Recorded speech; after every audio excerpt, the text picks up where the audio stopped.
In today's video, I'm going to teach you how to set your availability hours in Calendly. First, make sure you're logged into your Calendly account and you're on the main dashboard. From here, look toward the left-hand side of your screen. You'll see a menu with different options related to your scheduling and events. In that menu, find and click on the option labeled Availability. This is where you control when people are allowed to book time with you. Once you click on Availability, Calendly will take you to a page that shows your current working hours and the days you're available. This view is really important because anything you set here becomes the foundation for all of your event types, unless you've customized individual events separately. Take a moment to look over what's already set.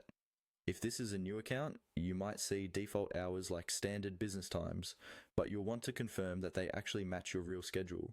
Next, look for the time zone setting, which appears just below your availability header. Go ahead and click on the time zone that's displayed there.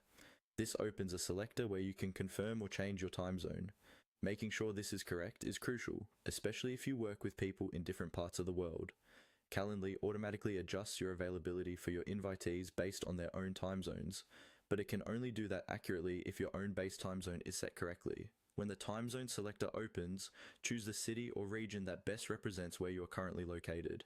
If you travel frequently, it's a good habit to come back to this section and update your time zone whenever you change locations. This helps prevent double bookings or meetings being scheduled at odd hours for you. After you've confirmed the correct time zone, save or apply the changes if Calendly prompts you to do so. Then review the availability hours displayed again to make sure they still make sense with your new time zone.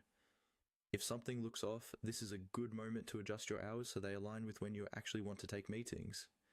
And that's it. By clicking on availability on the left side and then clicking on the time zone below to confirm it's correct, you've taken the essential first steps toward making sure your Calendly schedule reflects your real working hours.